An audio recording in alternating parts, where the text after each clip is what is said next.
सरकार होतं त्या सरकारचा डॉमिनन्स राहील अशा पद्धतीनं या कायद्यांची रचना करण्यात आली होती।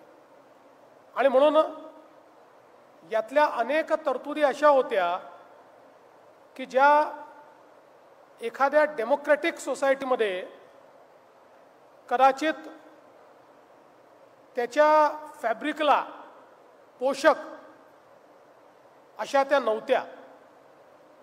एकीकडे भारतीयांना सब्जेक्ट मानून त्यांच्यावर राज्य करण्याकरता तयार झालेले कायदे होते आणि दुसरीकडे काल निघून गेल्यानंतर एक मोठा काळ निघून गेल्यानंतर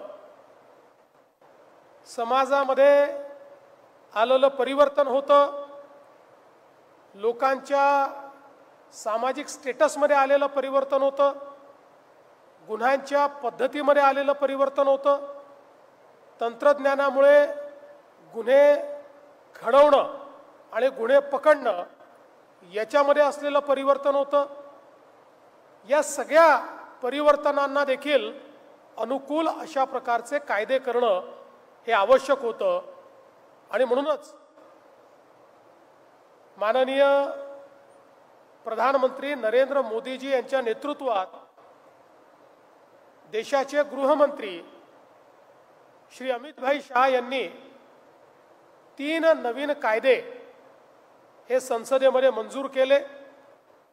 कायद्यांची नावं बघितल्यानंतरच आपल्या लक्षात येतं की डेमोक्रॅटिकली इलेक्टेड सरकार, लोकशाहीमध्ये निवडून गेलेलं सरकार हे जनतेचं ट्रस्टी असतं, ते जनतेचं शासक नसतं। त्यामुळे सोसायटीमध्ये ऑर्डर आणणं एवढंच त्याचं काम असतं। अशा पद्धतीतून या कायद्यांची नावंही बदलली गेली, त्याच्या तरतुदी बदलल्या गेल्या आणि मग दंडसंहिता ही भारतीय न्याय संहिता झाली, जी फौजदारी प्रक्रिया संहिता होती ती नागरिक सुरक्षा संहिता झाली। आणि अर्थातच इंडियन एव्हिडन्स ॲक्टमध्ये जे काही नॉन ॲडमिसिबल अशा अनेक गोष्टी टेक्नॉलॉजीने आपल्याला ते टूल्स दिले होते पण ते ॲडमिसिबल नव्हते, तेही ॲडमिसिबल होण्याच्या संदर्भात भारतीय साक्ष संहिता असे 3 कायदे या ठिकाणी तयार करण्याचं काम झालं। आज आपण पाहतोय की ही जी प्रदर्शनी आहे या प्रदर्शनीमध्ये क्रिमिनल जस्टिस सिस्टीम मधलं एक पूर्ण सायकल दिलेलं आहे। एक क्राइम घडल्यानंतर त्याची सूचना आल्याबरोबर आता नवीन पद्धतीनं आपण कशा पद्धतीनं तो जिओ लोकेशन हे फेन्स करून तात्काळ त्या ठिकाणी आपल्या व्हॅन्स डिस्पॅच करतो, त्यामुळे पोलीस वेळेत त्या ठिकाणी पोहोचू शकतात।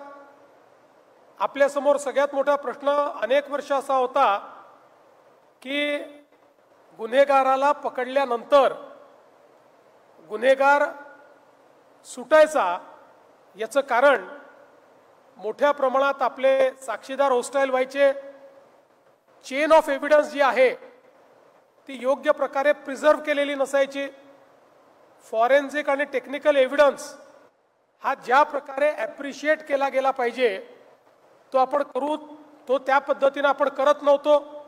आणि म्हणून अनेक वेळा मोठ्या मोठ्या गुन्ह्यांमध्ये देखील गुन्हेगार सुटायचे।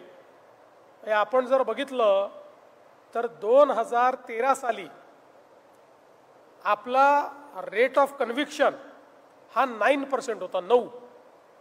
म्हणजे 100 गुन्हे नोंदवल्यानंतर किंवा प्रॉसिक्युशनला गेल्यानंतर 91 लोक त्यातनं सुटायचे। आज आपण 53% पोहोचलो आहोत। अजूनही चांगलं आहे पण खूप चांगलं नाही आहे। म्हणजे 9%हून 53%वरचा आपला प्रवास गेल्या 10 वर्षातला अनेक आपण वेगवेगळ्या पद्धतीनं त्या ठिकाणी जे काही निर्णय केले, विशेषतः 14 शासन निर्णयातनं आपण 53% आता पोहोचलो आहोत। पण हे जे नवीन कायदे तयार झालेले आहेत हे नवीन कायदे आपल्याला 90% नेऊ शकतात अशा पद्धतीची या कायद्यांनी व्यवस्था उभी केली आहे। आणि म्हणून मग कॉल डिस्पॅच झाल्यानंतर एव्हिडन्स कलेक्शन झाल्यानंतर त्या ठिकाणी आता सगळे गोष्टींचे आपण प्लॅटफॉर्म्स तयार केलेले आहेत। आपण त्याच्यात बघू शकतो की कशा प्रकारे वेगवेगळ्या आपल्या डेटाबेसेसचा उपयोग करून आपण फिंगरप्रिंट्स मॅच करू शकतो, फेस मॅच करू शकतो, DNA मॅचिंग करू शकतो। म्हणजे पूर्वीच्या काळात एका राज्यात गुन्हा करून दुसऱ्या राज्यात पळून गेल्यानंतर तो गुन्हेगार कधीच सापडायचा नाही, पण आता ऑल इंडिया डेटाबेसेस तयार झाल्यामुळे पटकन आपल्याला त्या डेटाबेसेस मॅच करता येत आहेत आणि त्यांना आपल्याला शोधून काढता येत आहे। आता तर महाराष्ट्रासारख्या राज्यामध्ये जवळपास सगळी शहरं ही आपली CCTVच्या कव्हरेजमध्ये आल्यामुळे आणि अनेक ठिकाणी फेस रिकग्निशनचे कॅमेरे आहेत, वेगवेगळ्या पद्धतीच्या आपल्याकडे टूल्स आहेत, त्यातनं आपण लवकर आरोपीला पकडू शकतो। आणि या सगळ्या प्रक्रियेमध्ये पूर्वी आपल्याला कल्पना आहे की मेडिको लिगल केसेसमध्ये खूप वेळा मेडिकल एव्हिडन्समध्ये टॅम्परिंग व्हायचं, वेळेवर त्या ठिकाणी रिपोर्ट्स यायचे नाहीत।